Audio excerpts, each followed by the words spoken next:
알렉 더버빌은 테스 옆에 올라타자 맨 처음 고갯마루를 끼고 불이 나게 마차를 몰면서 그녀에게 인사말을 건넸다. 이윽고 테스의 짐을 실은 집마차는 뒤로 멀리 처졌다.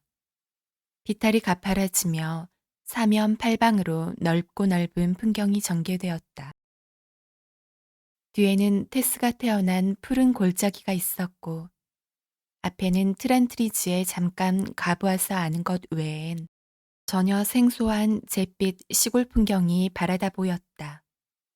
이리하여 두 사람은 어느 경사지의 초입에 당도했는데 여기서부터 길은 1마일가량이나 기다란 일직선의 비탈을 이루고 내리뻗쳐 있었다. 아버지의 말을 죽인 불상사가 있으므로는 평소 겁이라곤 모르는 테스 더버필드도 마차에 타기만 하면 아주 겁을 집어먹곤 했다. 마차가 조금만 이상하게 흔들려도 놀랐다. 말을 모는 사나이의 솜씨가 어딘지 난폭한 것 같아서 테스는 차차 불안해졌다.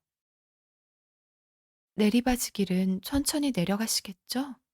하고 테스는 태연한 채 말했다. 더버빌은 테스 쪽을 돌아보며 크고 하얀 앞니로 여송연을 지그시 문 채 입술을 빙그레 벌렸다. 왜 그래요, 테스?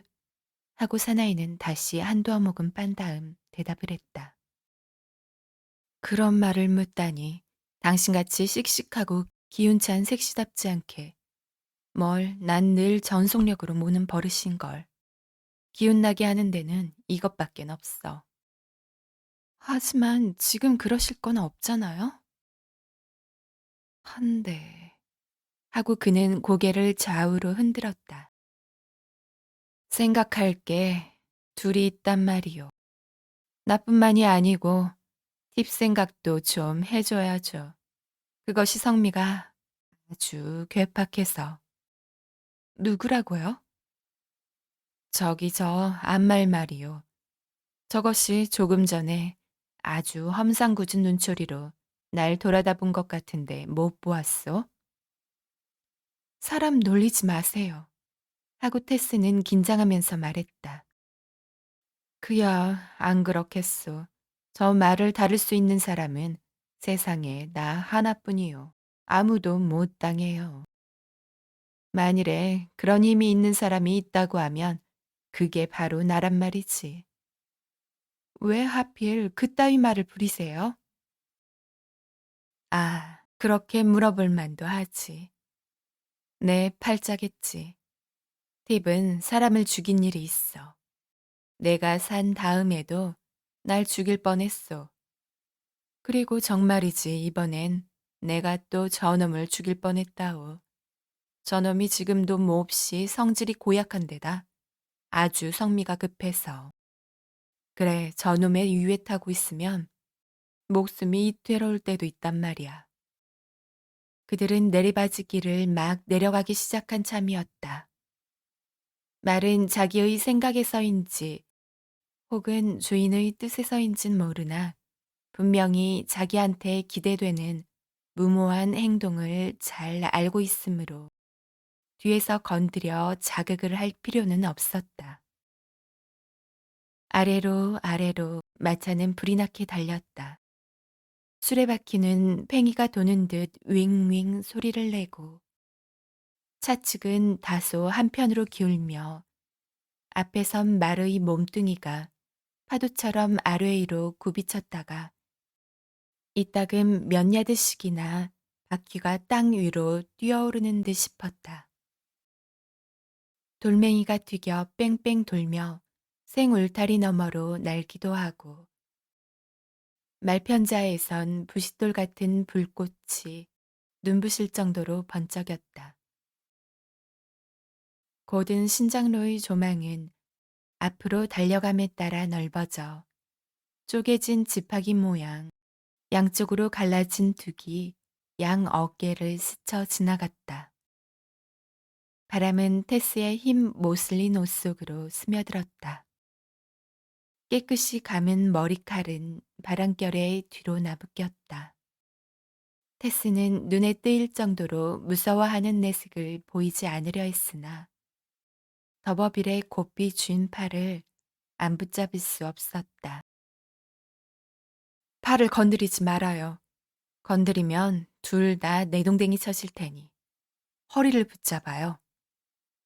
테스는 사나이의 허리를 붙잡았다. 이리하여 그들은 밑에까지 다다랐다. 아이, 고마워라. 이젠 살았어요. 당신도 참 미련하게 구셨지만. 하고 그녀는 얼굴이 불같이 달아서 말했다. 테스, 무슨 쓸데없는 소리야? 내가 침착했기 때문이지. 하고 더버빌은 말했다. 정말 그래요. 그건 그렇고, 그래, 이젠 위험하지 않다고 느끼자. 고마운 줄도 모르고 나한테서 싹 손을 뺄 건 없잖소. 테스는 여태까지의 자기의 행동을 미처 생각해 보지도 않았다.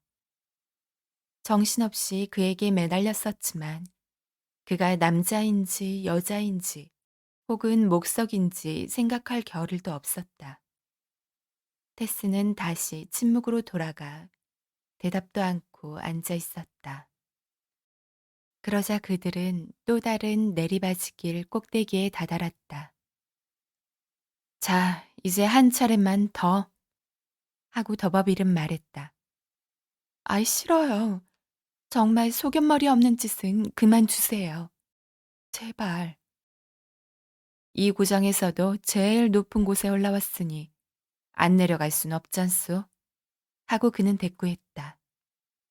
그가 고삐를 늦추자 두 사람은 또다시 내리달렸다. 몹시 흔들리자 그는 테스를 돌아보며 농담조로 말했다. 자, 어서 아까처럼 두 팔로 내 허리를 꼭 껴안아요. 싫어요. 하고 테스는 누가 껴안겠느냐는 듯이 딱 잘라 말하고 사나이 쪽에 기대지 않고도 될 수 있는 한 떨어지지 않으려 몸을 가누고 있었다. 곧 사철나무 열매 같은 입술에 키스 좀 하게 해주시구려, 테스. 싫으면 화끈 단 고 뺨에라도. 그러면 멈출 테니. 맹세코 세울 테니. 테스는 깜짝 놀라서 자리에 앉은 채 몸을 비껴 앉았다. 그러자 사나이는 더 한층 급히 몰아 테스를 더욱 흔들리게 했다. 그것 말고는 안 되겠어요? 테스는 절망한 나머지 드디어 이렇게 외쳤다. 그녀의 두 눈은 야수의 눈처럼 사나이를 쏘아보았다. 어머니가 애써 이처럼 예쁘게 단장시켜 준 것도 이제 와서는 분명히 테스를 괴롭히는 결과밖엔 안 된 셈이었다. 안 되고 말고 테스. 하이, 어떡하나. 좋아요, 상관없어요. 하고 테스는 가엾게도 헐떡거렸다. 사나이는 말고삐를 당겼다. 마차가 속도를 늦추자 그가 벼르던 키스를 막 하려는 찰나. 테스는 자기가 너무 경솔했던 것을 이 순간까지도 몰랐었다는 듯 몸을 옆으로 획 돌려버렸다. 사나이는 두 손에 말고삐를 쥐고 있었으므로 테스의 행동을 막을 길이 없었다. 제기랄, 둘의 목을 다 분질러 버릴까 보다. 하고 마음이 들떠서 욕정에 불타는 사나이는 욕설을 퍼부었다. 그래, 그 수단으로 약속을 안 지키겠단 말이야, 요거사? 좋아요. 정 그러시다면 전 피하지 않겠어요. 그래도 전 당신이 일가로서 저를 친절히 보호해 주실 줄 믿었었어요. 일가가 다 뭐 하는 거요? 자, 그래도 전 누구한테고 키스 같은 건 받고 싶지 않아요. 하고 테스는 애원하듯 말했다. 눈물이 그녀의 뺨 위로 주르르 흐르기 시작하며 울음을 참느라 입 양끝이 떨고 있었다. 이럴 줄 알았다면 전 오지 않았을 거예요. 사나이는 막무가내였다. 잠자코 앉아있는 테스에게 더버빌은 승리의 키스를 했다.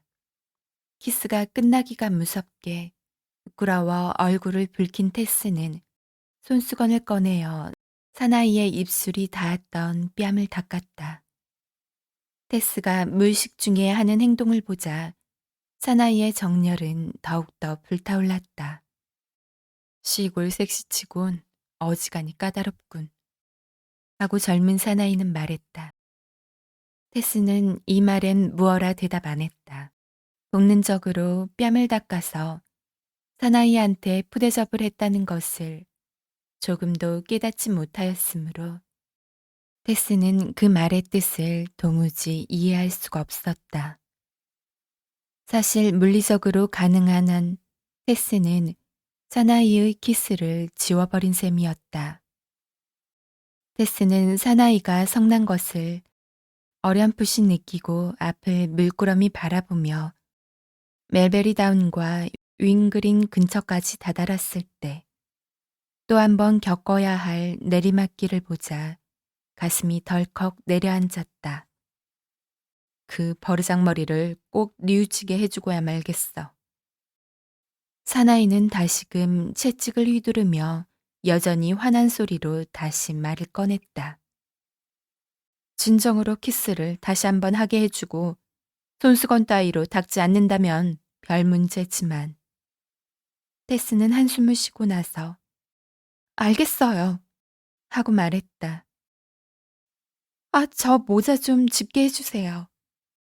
고지를 달리는 마차의 속력이 절대로 느린 것은 아니었으므로 이야기를 하는 동안에 테스의 모자가 바람결에 심장로 위로 날아갔던 것이다. 테스는 되돌아가서 모자를 집었다. 모자를 벗으니까 정말 더 예뻐 보이는걸? 그런 일도 있나? 하고 사나이는 마차 뒤 너머로 그녀를 뚫어지게 바라보면서 말했다.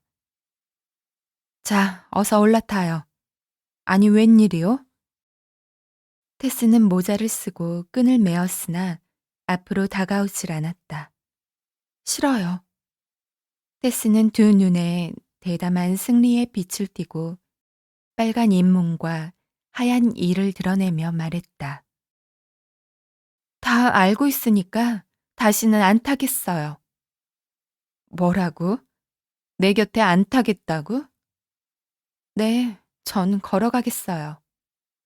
아직도 트란트리지까지는 5, 6마일가량이나 남았는데 몇십 마일이 남았더라도 상관없어요.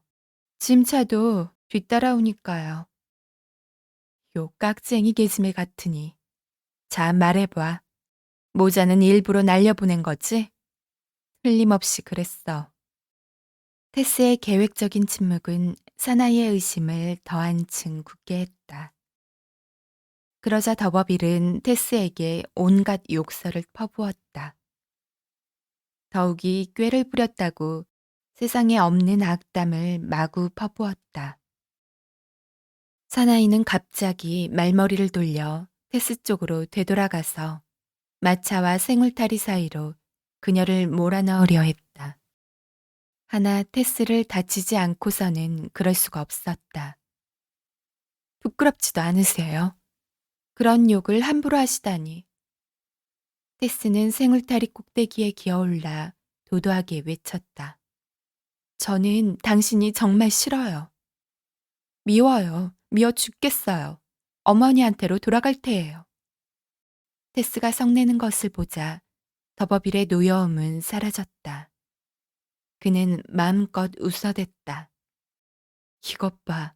난 당신이 더욱더 좋아지는구려. 하고 사나이가 말했다. 자, 이젠 사과하지. 당신 비위에 거슬리는 짓은 두 번 다시 안 할 테니 이번엔 정말 맹세하겠소. 그래도 테스는 다시 마차에 탈 생각은 없었다. 하나 사나이의 마차가 자기 곁을 따라 같이 가는 데는 반대하지 않았다. 이리하여 그들은 느릿느릿 트란트리지 마을을 향해 갔다. 더버빌은 자기가 잘못해서 테스가 마지못해 뚜벅뚜벅 걸어가게 된 꼴을 보고 가끔 고통스러운 표정을 짓곤 했다. 실은 테스도 이젠 사나이를 믿어도 괜찮을는지도 몰랐다. 그러나 사나이는 지금 테스한테 신용을 잃고 말았다. 테스는 여전히 걸어가며 차라리 집으로 되돌아가는 것이 현명하지는 않을까 하고 깊이 생각하는 듯 했다. 그러나 테스의 각오는 이미 서 있었다. 보다 더 심각한 사연이 없는 한 이제 와서 각오를 저버린다는 것은 어린애처럼 주책 없어 보이는 듯도 했다. 이제 와서 어떻게 기분 문제를 가지고 집으로 되돌아가 양친의 얼굴을 대하고 짐짝을 도로 찾아오고 하여 집안을 재건시킬 온갖 계획을 깨뜨릴 수가 있겠는가.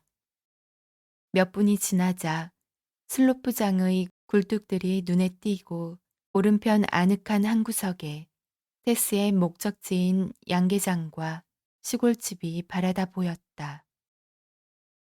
테스가 관리인이요 사료 조달인이요 간호부요 외과 의사며 또한 친구로서 돌봐주기로 된 가금의 무리는 예전엔 정원이었으나 지금은 발에 짓밟혀서 모래판이 된 네모난 울타리 안에 서 있는 낡은 초가삼간을 그 본거로 삼고들 있었다.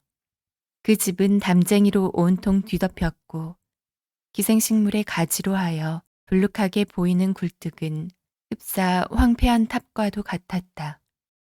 아래층 방들을 독차지한 닭들은 주인인 채 활보를 하고들 있었는데 그것은 마치 이 집을 지은 것은 바로 자기네들이지 지금 한 줌 흙이 되어서 교회당 묘지 동서편에 묻혀있는 옛 지주들이 지은 것은 아니라고나 하는 듯한 태도였다.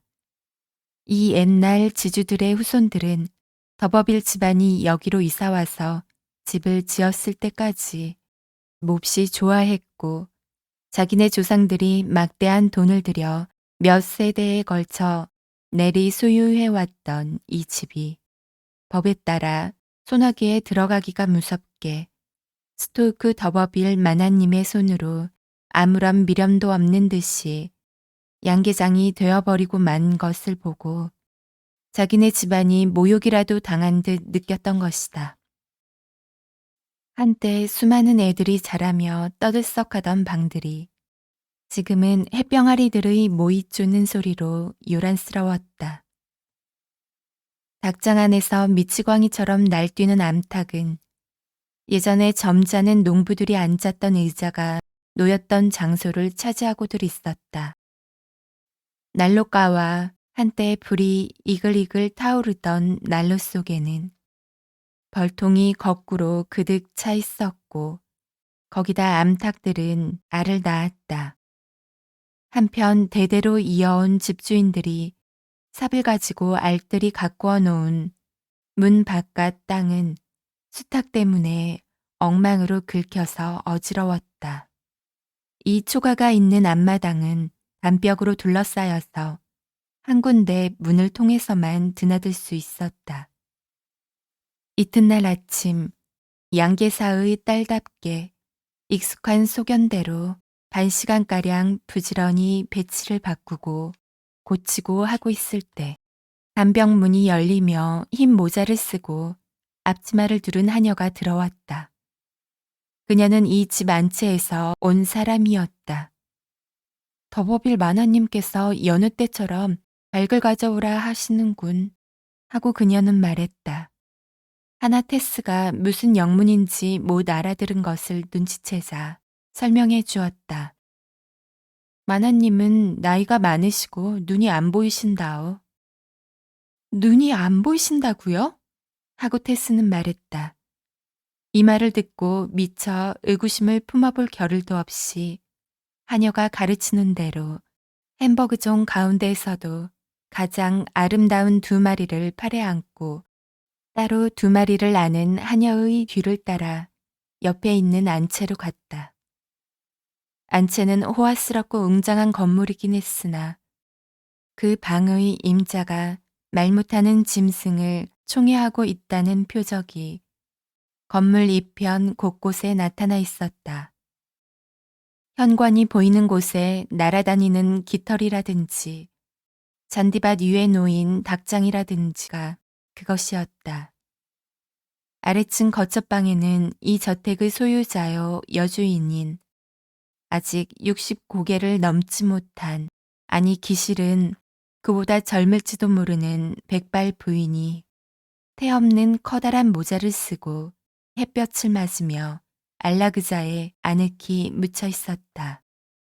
그녀는 실명한 지 오래거나 나면서부터 눈이 먼 사람들 가운데 엿보이는 침울한 무표정이라기보다도 시력이 차차 약해지자 도로 회복해볼 양으로 애쓰던 끝에 보람없이 마지못해 단념해버렸다는 사람들에게서 흔히 엿볼 수 있는 예민한 표정을 가지고 있었다.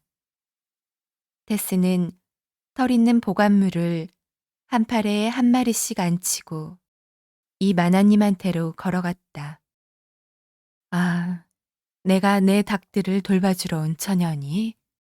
하고 더버빌 마나님은 낯선 발자국 소리를 분간해 듣고서 말했다. 닭들을 친절하게 돌봐줘. 집사 말이 내가 가장 적임자일 거라고 하던데. 그래, 닭들은 어디 있지? 아하, 이게 스트라트로구먼. 오늘은 기운이 여는 때만 못하지. 어때? 아마 낯을 가려서 그러나 보군. 그리고 휘너도 역시. 그래, 모두들 좀 놀랐구먼. 그렇지? 하지만 곧 낯을 익히게 될 거야. 늙은 마나님이 이야기하는 동안에 테스와 하녀는 마나님의 손짓에 따라 그의 무릎 위에다 닭을 앉히었다. 마나님은 머리에서 꽁지까지 어루만져 보고 주둥이와 볕과 수탉의 목털과 날개와 발톱까지도 낱낱이 더듬어 보았다. 그녀는 만지기만 해도 어느 닭인가를 얼른 분간할 수도 있고 깃털 하나가 빠졌거나 더럽혀졌더라도 당장 알아낼 수 있었다. 멀더구니를 만져보면 무엇을 먹었는지, 모자라게 먹었는지, 너무 먹었는지도 알 수가 있었다. 그리고 그녀의 얼굴은 머릿속에 떠오르는 비평을 말없는 가운데 생생하게 그려내는 것이었다. 두 아가씨가 가지고 왔던 닭은 별일 없이 닭장으로 되돌아갔다. 이렇게 가져오고 또 도로 보내고 하기를 되풀이하여 마나님이 애지중지하는 수탉이며 암탉들은 죄다 마나님 앞에 나타나게 되었다. 햄버그며 벤텀이며 코우천이며 브라머며 도킹이며 기타 당시 유행종 갖가지 닭들을 마나님은 무릎 위에다 앉히고 분간을 할 때 좀처럼 실수하는 적이 없었다. 이것은 테스에게 견실레의 광경을 방불케 했다. 이를테면 더버빌 마나님이 사교이고 닭은 참내한 젊은이들이고 자기와 하녀는 그들을 이끌고 온 교구의 목사와 부목사격으로 보였다. 이 예식이 끝날 무렵에 더버빌 마나님은 얼굴 위에 물결 같은 주름살을 잡고 그래 휘파람으로 노래를 부를 줄 아느냔 말이다. 테스는 대부분의 시골 색시들처럼 휘파람을 불 줄 알았다. 하기야 점잖은 자리에서는 내세우고 싶지 않은 재주였지만 하나 그녀는 불 줄 안다는 사실을 공순하게 인정했다. 그렇다면 매일 연습을 해야 해. 전에 곧잘 부는 젊은이가 있었는데 나갔어. 우리 집 불펀치새한테도 휘파람을 불어주었으면 좋겠다. 내가 눈이 안 보이니까 우는 소리라도 듣고 싶어. 우리 집에선 그렇게 휘파람으로 새한테 노래를 가르쳐 준단다. 새장 있는 데를 가르쳐 줘라, 엘리자베드야. 당장 내일부터라도 시작해야지. 안 하면 우는 소리가 그전 꼴이 되고 말 게다. 요새 며칠 동안 그냥 내버려뒀었지. 더버빌 도련님께서 아침에 휘파람을 불어주셨습니다, 마님. 하고 엘리자베드가 말하였다. 그 녀석이? 기가 막혀라. 늙은 마나님의 얼굴에는 증오의 주름살이 잡혔다. 그리고 그녀는 그 이상 더 말하려 하지 않았다. 이리하여 테스와 그녀가 일가로만 알고 있는 마나님과의 대면은 끝나고 닭들은 닭장으로 돌아갔다. 더버빌 마나님의 태도를 보고도 테스는 그다지 놀라진 않았다. 왜냐하면 저택의 크기를 본 이후로 이만한 일은 의뢰이 있으리라고 지레 짐작했었기 때문이다.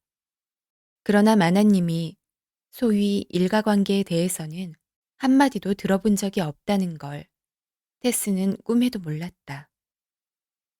그녀는 눈먼 마나님과 아들 사이에는 별로 애정이 없다는 걸 짐작했다.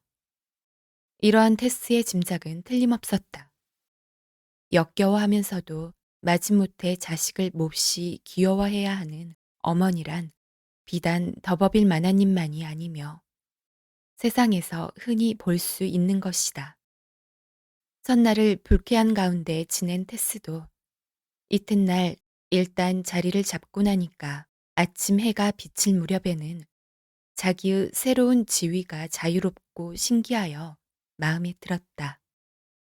그래서 자기의 지위를 지탱해 나갈 기회를 확인해 볼 양으로 천만 뜻밖의 분부받은 일로 자기의 역량을 시험해 보고 싶은 호기심이 생겼다. 테스는 담에 둘러싸인 뜰 안에 혼자 남게 되자 닭장 위에 앉아서 정색을 하고 입을 오므려 오랫동안 불어보지 못한 휘파람을 연습했다. 그러나 지난날의 재주는 녹이 슬었는지 아무리 해보아도 고작 입술 사이로 헛바람만 새어나올 뿐 맑은 소리는 도무지 나오질 않았다. 테스는 불고 또 불어봤으나 아무 소용이 없어서 타고난 재간을 아무리 나이가 들었기로써니 이렇게도 잊어버릴 수 있을까 하고 이상히 생각하고 있을 때 초가나 마찬가지로 안뜰에 담장을 뒤덮은 담쟁이 덩굴 사이에서 무엇인지 바스락거리는 걸 느꼈다. 그쪽으로 눈길을 돌려보니 담장 꼭대기에서 땅 위로 무언지 뛰어내리는 것이 보였다. 그것은 알렉 더버빌이었다. 전날 머무른 원정에 오막살이 문 앞까지 안내받은 뒤로 테스는 그를 만나지 못하였었다. 참말이야 하고 외쳤다. 자연 속에도 예술 속에도 당신같이 아름다운 건 없어. 내 사촌 테스. 여태까지 담 너머로 엿보았어. 마치 기념비 위에 임페이션스의 상처럼 앉아서 휘파람을 부느라고 고놈의 예쁜 새빨간 입술을 뾰족이 내밀고 암만 후후 해도 소리가 나지 않으니까 화가 나서 남몰래 욕질하는 걸 말이야. 휘파람이 안 나오니까 안타까워 죽겠단 말이지. 안타깝기는 했어도 욕질은 안 했어요. 아, 알겠어. 왜 그러는지. 저 불펀치새 때문이지. 어머니가 당신더러 새한테 노래 공부를 시켜달라는 거지. 어머니도 자기 생각밖에 모르시거든. 그놈의 고약한 수탉이랑 암탉을 건사한다는 게 계집애 일로 부족한 줄 아시나 보지. 나라면 싹 거절할 텐데. 하지만 마나님은 모처럼 저더러 내일 아침까지 준비가 되도록 해오라 하셨어요. 어머니가 그러셨소? 그렇다면 자, 내가 한두 차례 연습시켜주지. 아이 싫어요. 관두세요. 하고 테스는 문 쪽으로 몸을 피하면서 말했다. 바보 같으니라고. 누가 절 만지겠다나. 자, 난 철망 이쪽에 그리고 당신은 저쪽에 있으면 조금도 걱정 없을 테지. 날 좀 봐요. 당신은 입술을 너무 뾰족이 내밀었어. 이렇게 해봐요. 자. 그는 가사에 맞추어 몸짓을 하면서 가져가사이다, 오 가져가사이다, 이 내 입술을. 의 한 귀절을 휘파람으로 불었다. 하나 그 뜻은 테스에겐 통하지 않았다. 자, 해봐요. 하고 더버빌은 말했다. 테스는 되도록 마음을 터놓지 않으려 했다. 얼굴은 조각처럼 엄숙한 표정을 지었다. 그러나 사나이가 하도 조르는 통에 마지못해 테스는 사나이를 빨리 떼어보낼 양으로 하라는 대로 입술을 내밀고 맑은 소리를 내려다가 기가 막힌 듯이 한번 웃었다. 웃고 나니까 웃은 것이 속상해서 얼굴을 붉히고 말았다. 사나이는 다시 한번 해봐 하고 권했다. 이젠 테스도 정말 애처로울 정도로 정신을 차리는 것이었다. 다시 해보았다. 그랬더니 천만 뜻밖에도 정작 부드러운 소리가 나왔다. 그 순간 테스는 성공했다는 기쁨을 이길 수가 없었다.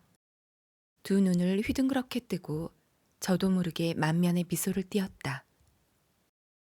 됐어. 내가 걸음마를 가르쳐준 셈이야. 앞으로 잘하겠지? 한데 난 당신 곁에 가까이 가지 않는다고 그랬지. 사실 어느 누구도 당해보지 못한 유혹을 느꼈지만 난 약속을 지켜요. 테스. 어머니를 괴팍한 마나님이라고 생각하오? 아직 잘 모르겠어요. 그리 생각하게 될 거야. 틀림없어. 당신더러 불펀치새한테 휘파람을 불어주어 노래를 가르치라니 말이야. 난 어머니 눈에 난 사람이지만 당신은 짐승들만 잘 건사하면 꼭 마음에 들 거야. 그럼 실례해요. 이 집에서 무슨 어려운 일을 당해 도움이 필요하거든 집사한테 가지 말고 나한테로 와요. 테스 더버필드가 자기 자리를 마련하기 위하여 착수한 것은 바로 이와 같은 일의 관리였다. 첫날의 경험은 그 후 오랫동안 계속된 경험을 대표하기에 넉넉했다. 알렉 더버빌과 만나서 느끼는 친밀감. 이것은 그 젊은 사나이가 익살맞게 던지는 말 때문에 또는 단둘인 경우에 사나이가 농담조로 사촌 동생이라고 부르기 때문에 테스의 마음속에 싹튼 것이다.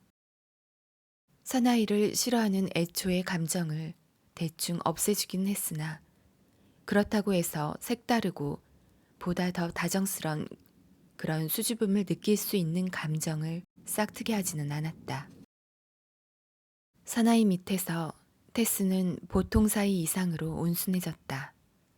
왜냐하면 테스는 불갑을 마나님한테 의지해야 할 처지였으나 이 마나님이 비교적 도움이 안 되기 때문에 결국은 사나이한테 의지할 수밖에 없는 형편이었기 때문이다. 휘파람 부는 재간을 다시 회복하니 더버빌 마나님의 방에서 불펀치에게 휘파람을 불어준다는 건 그다지 힘드는 일은 아니라는 것을 테스는 이내 깨닫게 되었다.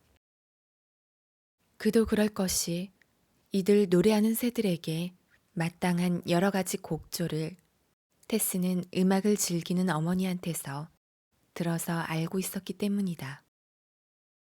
매일 아침마다 새장 곁에서 휘파람을 불 때는 앞마당에서 연습하는 때보다도 훨씬 더 만족스러웠다.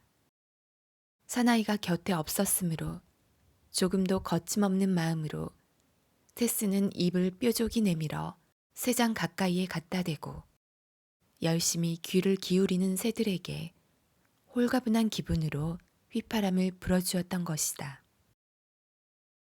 더버빌 마나님은 수가 놓아진 묵직한 비단 커튼을 들이운 커다란 4발 침대에서 자기로 되어 있었다. 불펀치도 같은 방을 차지하여 이따금 자유롭게 방 안을 날아다니며 세간이나 장식품 위에다 작고 하얀 얼룩을 지게 하기도 했다. 언젠가는 새장을 나란히 놓은 창가에서 테스가 여느 때처럼 노래 연습을 시키고 있을 때 침대의 커튼 뒤에서 바스락거리는 소리가 들린 듯했다. 마나님은 방 안에 안 계셨다. 그래 소리나는 쪽으로 고개를 돌렸더니 한 켤레의 구두 끝이 커튼자락 밑으로 삐죽이 엿보였다. 이 때문에 테스의 휘파람 소리가 몹시 어지러워졌으므로 만약 엿듣는 사람이 있었다면 그는 테스가 자기의 존재를 짐작했다는 사실을 틀림없이 알아차렸을 것이다. 그 후로 테스는 아침마다 커튼 뒤를 살펴보았지만 아무도 보지를 못했다. 분명히 알렉 더버빌은 이렇게 숨었다가 테스를 놀래주려는 엉뚱한 장난을 그만두는 것이 좋다고 생각을 달리한 모양이었다.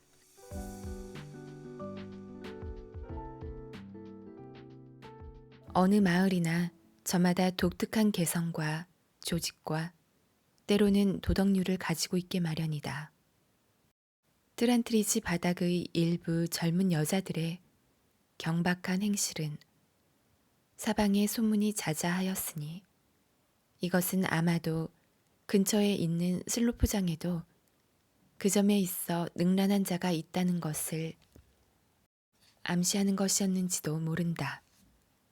이 고장에는 그보다도 뿌리 박힌 단점이 있었으니 과음이 바로 그것이다. 이 근처 농장에서 흔히 주고받는 이야기는 돈을 모아보았자 무슨 소용이 있느냐는 것이었다. 농사일 하는 옷을 입은 이들 수학자는 보습이나 괭이에 기대어 일평생 벌어들인 품삯에서 몇 푼 떼어 모아두는 돈보다는 교구에서 주는 구제금이 늙었을 때의 준비로서는 실속이 있다는 것을 증명하려고 꽤 자세히 계산을 하기가 일쑤였다. 이와 같은 이론가들의 가장 큰 즐거움은 토요일 저녁마다 일이 끝난 뒤에 두서너 마일 떨어진 곳에 있는 시들한 장거리 체이즈버러로 갔다가 이튿날 새벽 한두 시경에 돌아와서 한때는 제법 흥청거렸던 주막을 득점한 주인이란 자가 맥주랍시고 파는 수상쩍은 합성주 때문에 생긴 소화불량증을 고친다는 핑계로 일요일 하루 종일을 자면서 지낸다는 것이다. 테스는 매 주일마다 한 차례씩 있는 이 행차에 오랫동안 어울리지 않았다. 하나 자기와 별반 나이 차이 없는 아낙네들. 여기서는 일꾼이 나이 21가 되면 40 또래나 마찬가지로 품삯을 받으므로 결혼을 일찌감치 했다. 의 간곡한 청에 못 이겨 마침내 동행하기를 승낙했다. 처음으로 가보았더니 생각보다는 즐거웠다. 사실 일주일 내내 따분하게 양기장 일을 보다가 나와보니 남들이 즐거워하는 통에 자기도 따라 즐거웠다. 그 후로 테스는 종종 같이 가게 되었다.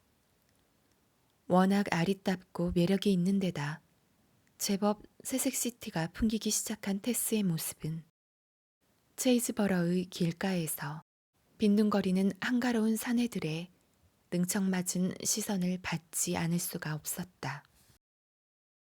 그래서 때로 혼자 장거리를 찾아가기도 하지만 밤이 되면 집으로 돌아오는 길에 자기를 보호해줄 길동무가 필요해서 을의 친구들을 찾았다.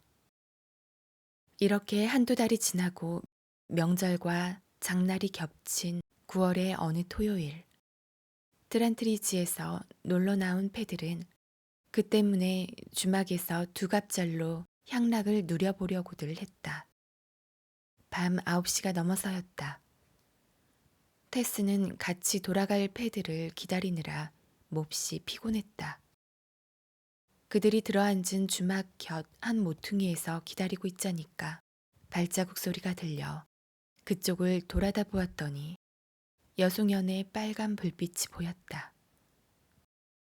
더버빌이 거기 서 있었다. 테스에게 손짓을 하여 부르므로 테스는 마지못해 그쪽으로 다가갔다. 우리 예쁜이가 아냐? 이 밤중에 여기서 무얼하고 있는 거야? 온종일 일하고 걷고 해서 몹시 피곤하였던 테스는 자기의 딱한 사정을 사나이에게 솔직히 말했다.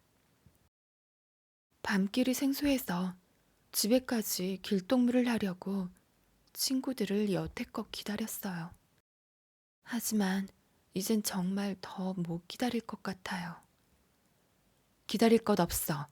난 오늘 숭늉마만 타고 왔지만 플라워드 루스 주막으로 와요.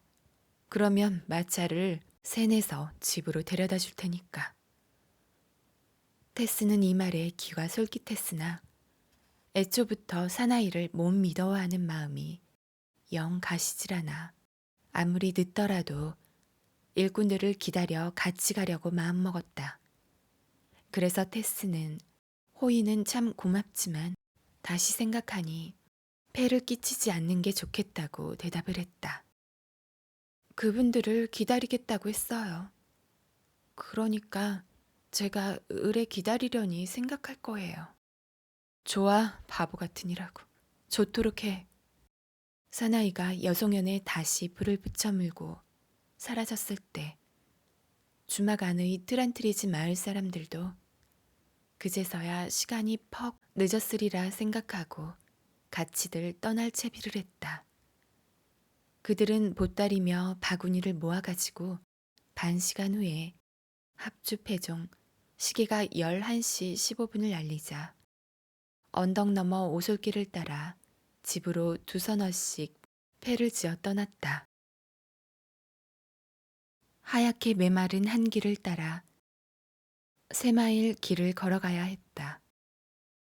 오늘 밤 따라 달빛을 받아 길은 유난히 하얗게 보였다.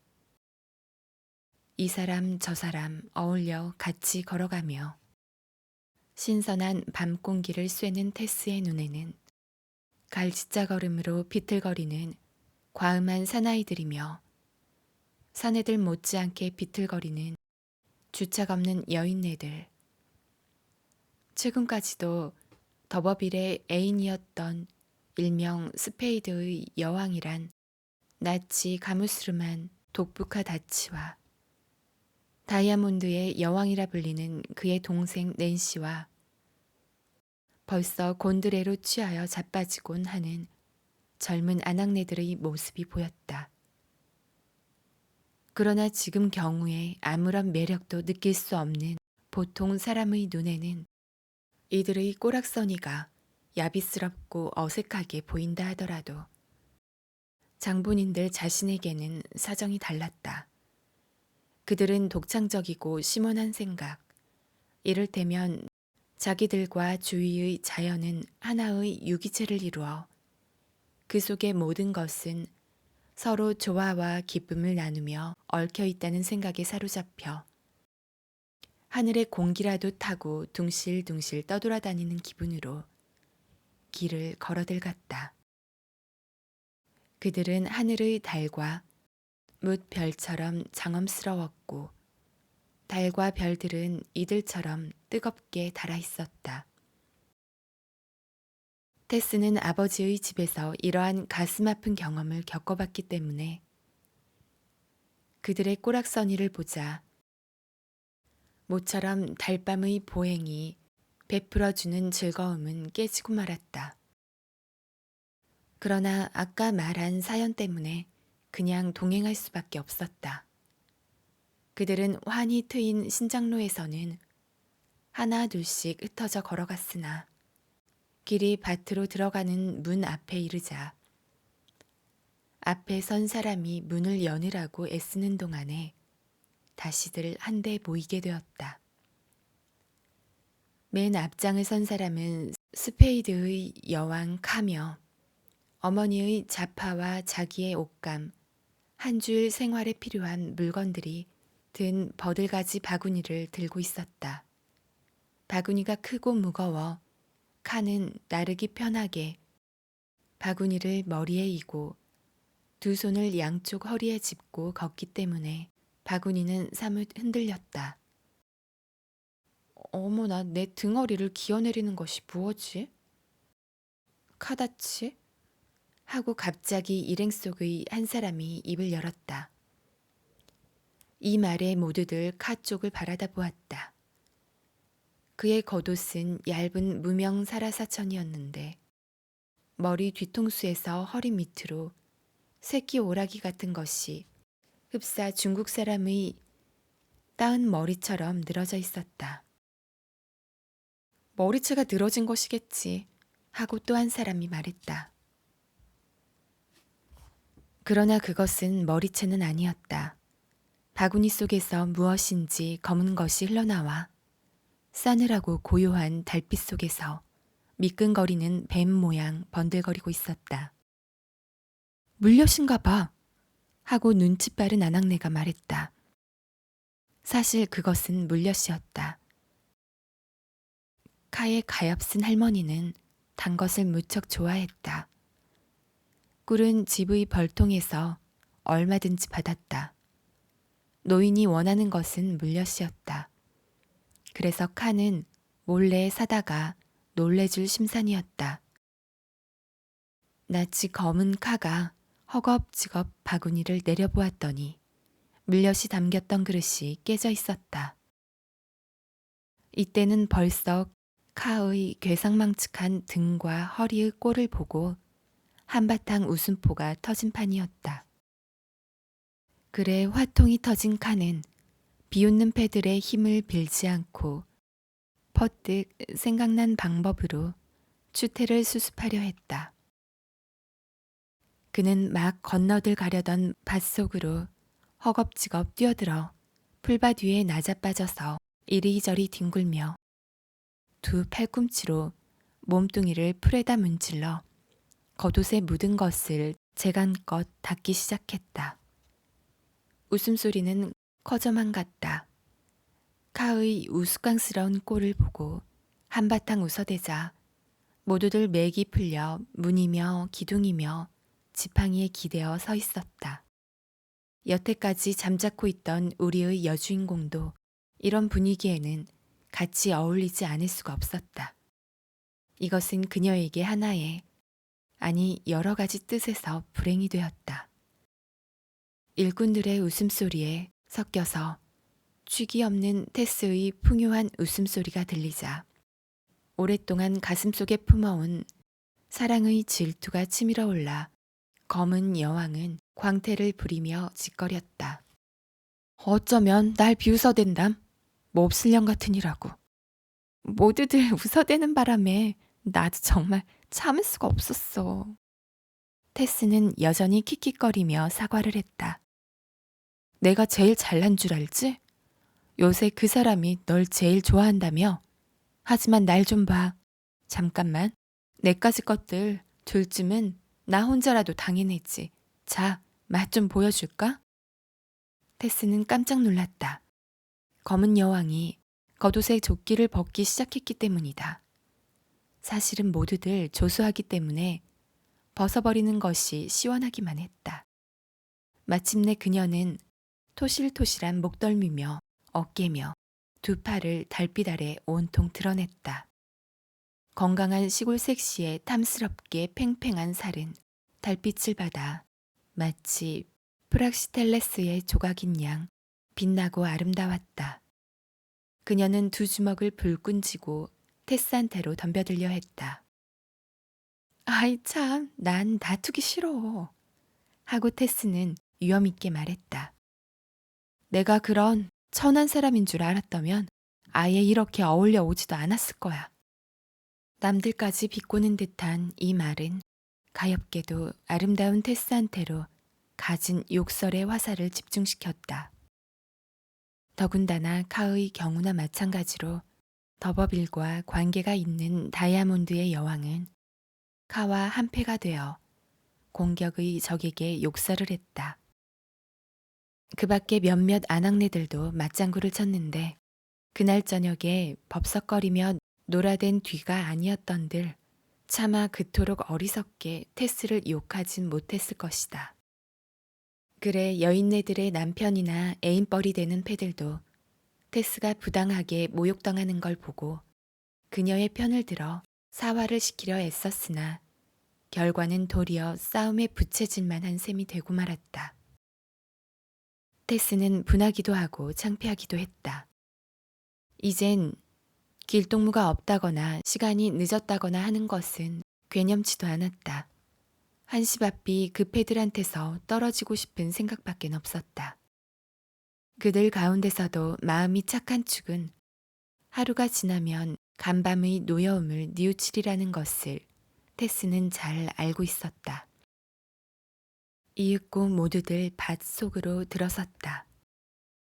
테스는 혼자서 떨어질 양으로 조금씩 뒤로 물러서고 있으려니까 난데없이 말 탄 사나이 하나가 신장로를 가린 생울타리 모퉁이에서 소리도 없이 나타났다. 알렉 더버빌이 나타나서 일행을 휘 돌아보는 것이었다. 대관절 왜 이렇게들 야단법석들이요? 하고 그가 따지는 것이었다. 하나 곧 자초지종 이야기를 하려 드는 자가 없었다. 실은 그도 그런 걸 바라지는 않았다. 좀 뒤떨어져 오다가 떠들썩하는 목소리가 들려 슬며시 말을 몰아오며 짐작할 만큼은 죄다 엿들었던 것이었다. 테스는 혼자 떨어져서 문 옆에 서 있었다.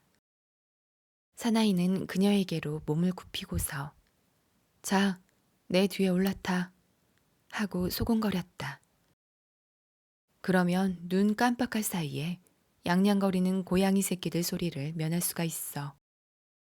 닥쳐오는 위험을 어찌나 절박하게 느꼈는지 테스는 기절할 정도였다. 지금이 아니고 여느 때라면 데려다 주겠다는 사나이의 청을 전에도 몇 차례나 거절했듯이 이번에도 의뢰히 거절했을 것이다. 그리고 지금 경우에도 길동무가 업돼서 사나이의 말을 듣지는 않았을 것이다. 하나, 공교롭게도 원수에 대한 공포와 노여움이 단 한 번 껑충 뛰기만 하면 승리로 바꾸어질 수 있는 계제에 마침 사나이가 청을 해왔으므로 테스는 될 대로 되라는 심정으로 문 위에 올라 발끝으로 사나이의 발등을 딛고 안장 위로 기어올라 그의 뒤쪽에 앉았다. 두 사람이 쏜살같이 달려 저 멀리 잿빛의 어둠 속으로 사라졌을 때 비로소 다투기 좋아하는 수꾼들도 어찌된 영문인지를 알게 되었다. 스페이드의 여왕은 조끼의 얼룩도 잊어버리고 다이아몬드의 여왕과 비틀거리는 갓 결혼한 아낙네 곁에 서서 모두들 하나같이 말굽소리가 차차 희미해지다가 아주 조용해진 신장로 저쪽을 물끄러미 바라다보고들 있었다. 무얼 바라보는 거요? 하고 그 장면을 못 본 사나이가 물었다. 호호, 얼굴이 검은 카가 웃었다. 히히히, 술고래인 아낙네가 사랑하는 남편의 팔에 몸을 맡긴 채 웃었다. 흐흐흐. 검은 여왕 카이의 어머니가 코 아래를 쓰다듬고 웃으면서 짤막하게 덧붙여 말했다. 프라이팬에서 불 속으로 뛰어드는 격이야. 술이 지나쳤지만 오래 시시덕거릴 수만은 없는 이들, 자연의 아들딸들은 밭길로 접어들었다. 그리고 그들이 걸어감에 따라 각자의 머리 그림자 둘레에는 반짝이는 이슬 위에 달빛이 비치어 생긴 젖빛깔의 광륜이 이루어져 함께 움직였다. 걸어가는 사람들은 자기의 머리 그림자의 후광밖엔 볼 수가 없었다. 이 후광은 머리의 그림자가 아무리 야비스럽게 흔들려도 그것을 떠나려 하지는 않고 오히려 그 그림자에 달라붙어 한결같이 아름답게 보여주었다. 그래 마침내는 머리의 주착 없는 흔들림도 후광의 일부인 양 보이고 그들이 내뿜는 입김도 밤 안개의 한 성분인 양 여겨졌다. 그리고 사방의 풍경과 달빛과 삼라만상의 전기가 술의 전기와 조화를 이루어 혼연일체가 되는 듯 싶었다. 두 사람은 잠시 동안 묵묵히 재빠르게 말을 달렸다. 테스는 아직도 승리의 흥분으로 가슴을 두근거리며 사나이에게 꼭 매달려 있었으나 어쩐지 불안했다. 그 말은 사나이가 가끔 타는 혈기왕성한 말이 아니라는 걸 알았으므로 그 점은 걱정이 안 되었으나 아무리 힘껏 사내를 붙잡아도 여전히 뒤흔들리곤 했다. 테스가 말을 천천히 몰아달라고 하자 알렉은 그대로 했다. 잘 됐지 않아, 테스? 이윽고 사나이가 입을 열었다. 잘 됐어요. 무어라 감사를 드려야 할지. 정말이야? 테스는 대답하지 않았다. 한데 테스는 왜 내 키스는 언제나 싫어한다지? 아마 사랑하지 않기 때문이겠죠. 정말 그래? 당신한테는 화가 날 적도 있어요. 하, 나도 그러리라 짐작했어. 하나 알렉은 테스의 고백에 무어라고 대꾸하지는 않았다. 그는 무엇이고 냉대보다는 낫다는 걸 잘 알고 있었다. 그럼 내가 약 올렸을 때 왜 말이 없었지? 잘 아시면서 전 여기선 제 맘대로 못하기 때문이에요. 내가 추근거려서 성난 일이 종종 있었더랬어. 이따금 있었어요. 몇 차례나. 저보다도 더 잘 아시면서 거의 빈번히. 내가 추근거릴 적마다로군. 테스는 아무 말이 없었다. 말은 뚜벅뚜벅 꽤 먼 길을 걸었다. 저녁녘에 골짜기에 자욱히 끼었던 안개는 차차 사방으로 퍼져 두 사람을 한박 감싸버렸다. 안개는 달빛을 가로막아 활짝 개었을 때보다도 한결 더 골고루 빛을 퍼지게 하는 듯 싶었다. 이러한 분위기 때문인지 혼몽한 상태에 있었기 때문인지 혹은 졸렸기 때문인지 도시 알 수가 없었으나 신장로에서 트란트리지로 빠지는 갈림길을 지난 지가 꽤 오랬는데도 사나이가 트란트리지 길로 접어들지 않았다는 사실을 테스는 전혀 몰랐다. 테스는 말할 수 없이 피곤했다.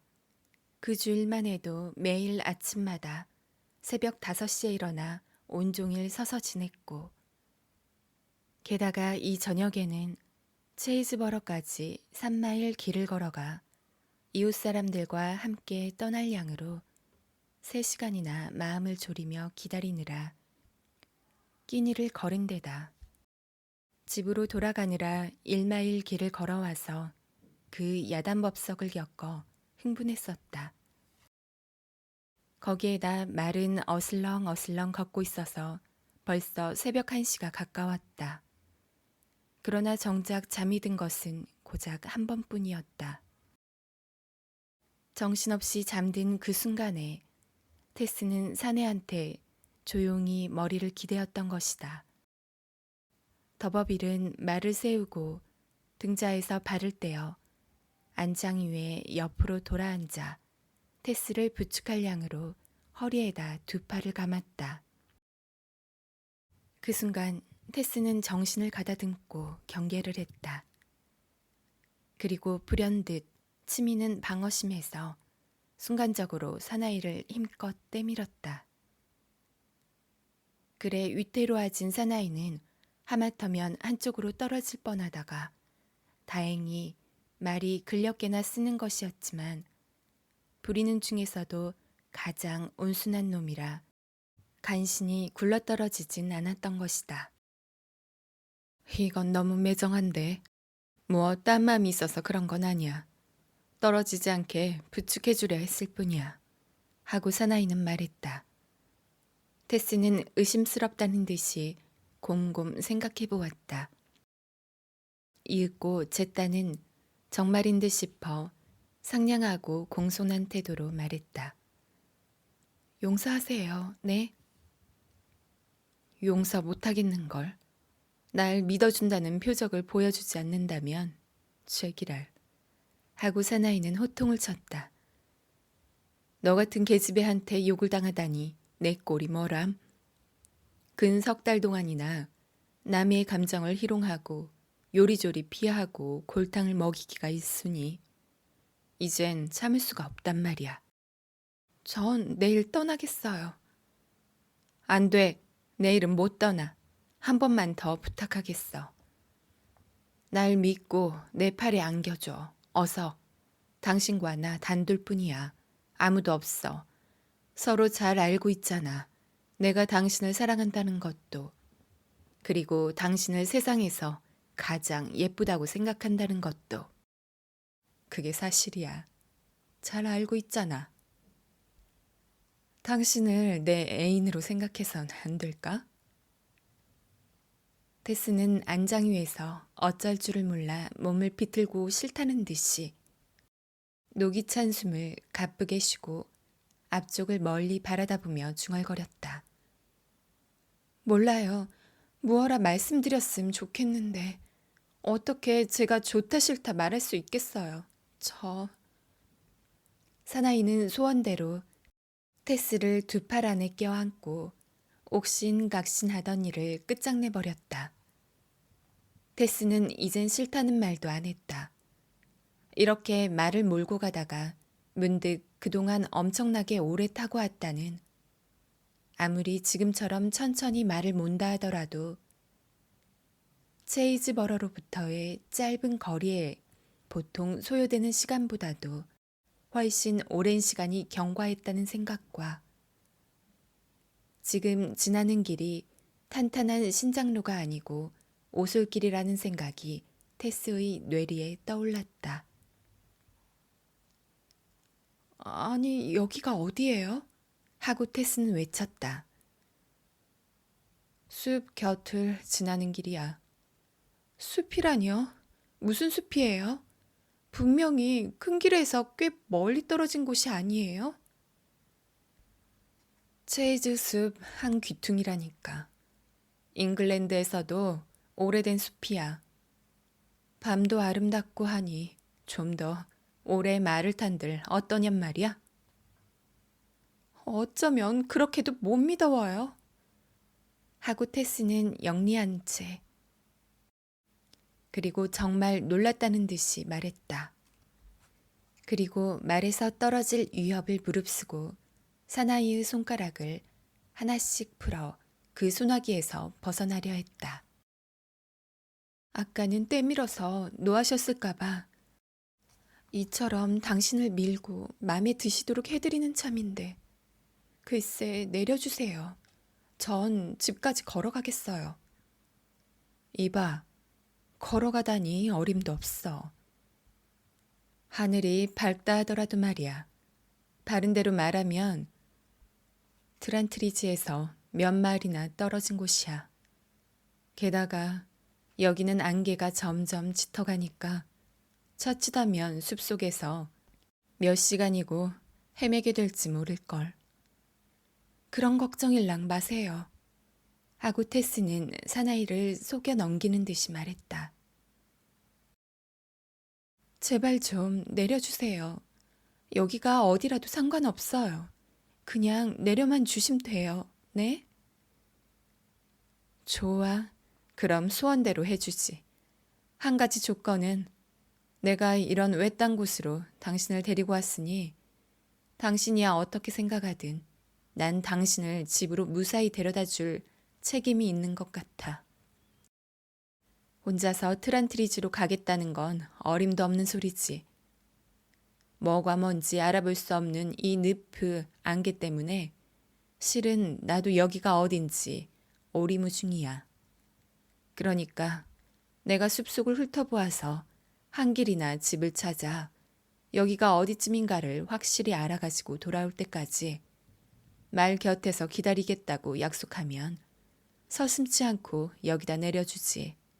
갔다 와서 길을 자세히 가르쳐 주겠어. 그런 다음 구태여 걸어가려면 걸어가든 말을 타고 가든 마음대로 해. 테스는 이 조건을 승낙하고 가까운 쪽으로 내렸다. 사나이는 그 전에 이미 테스의 입술을 허겁지겁 빼앗고 다른 쪽으로 뛰어내렸다. 알을 잡고 있어야겠죠? 하고 테스는 말했다. 아니야, 그럴 건 없어. 하고 알렉은 숨가빠 하는 말을 쓰다듬어주며 말했다. 오늘 밤엔 실컷 돌아다녔으니까 붙들지 않아도 괜찮아. 사나이는 말머리를 숲을 쪽으로 돌려 나뭇가지에 메고 나서 산더미 같이 쌓인 낙엽 속에다 잠자리라기보다도 보금자리 같은 걸 만들어 주었다. 자, 여기 앉아요. 낙엽은 아직 축축하진 않을걸. 말을 잘 지켜줘. 그러면 돼. 사나이는 테스한테서 두서너 걸음 걸어가다가 되돌아와서 말했다. 그런데 테스, 당신의 아버진 오늘 말 한 피를 장만했어. 누군가 준 거야. 누구라뇨? 당신이에요? 더버빌은 고개를 끄덕였다. 정말 고마우셔요. 테스는 하필이면 지금 사나이한테 감사해야 한다는 겸연쩍음을 쓰라리게 느끼며 외쳤다. 그리고 애들도 장난감을 받았어. 전혀 몰랐어요. 당신이 그 애들한테 무얼 보내주었다는 걸. 테스는 매우 감동해서 중얼거렸다. 차라리 안 보내주었으면 좋았을 거예요. 그래요. 안 보냈더니만 못해요. 어째서 말이야? 그러면 제가 거북해서요. 테시, 당신은 정말 아직도 내 생각은 조금도 안 하는군. 하기야 저도 고맙긴 해요. 하고 그녀는 마지못한 듯이 말했다. 하지만 전... 자기에 대한 사나이의 정열이 이런 결과를 가져왔다는 생각이 문득 머릿속을 스치자 가슴이 미어지는 것 같아 처음엔 한 줄기 눈물이 주르르 흐르더니 연이어 흐르기 시작하여 마침내 테스는 왈칵 울어버리고 말았다. 이봐, 울지 마, 응? 자, 여기 앉아서 내가 돌아올 때까지 기다려줘. 테스는 사나이가 쌓아놓은 낙엽더미 속에 말없이 앉아 몸을 파르르 떨었다. 추운가? 사나이가 물었다. 무엇 대단찮아요. 조금. 사나이는 손가락으로 테스를 만져보았다. 손가락은 물속에라도 빠지는 양 테스의 몸속으로 쑥 들어갔다. 발랑거리는 모슬린 옷밖에 안 걸쳤군. 웬일이야? 저에겐 제일 좋은 여름철 옷이에요. 집을 나올 땐 더웠는데 게다가 오밤중에 말을 타고 돌아갈 줄은 몰랐어요.